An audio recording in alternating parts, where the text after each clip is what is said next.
הפועל זונה, הפועל מוצצת לכל השכונה. ועוד פעם. הלאה דורמי מחכה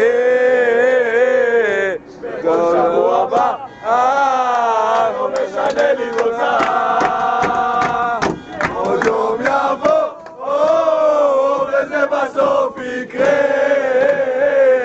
הלב שוב ישמח כי את האליפות ניקח, ואז יהיה פה מהפך, נתפזר את הרחובות, נרים את יפו לשמיים, נשבור את כל החנויות שבשדרות ירושלים, וכל המשפחה תודה, איזה יופי שחיכית, הולך, שש!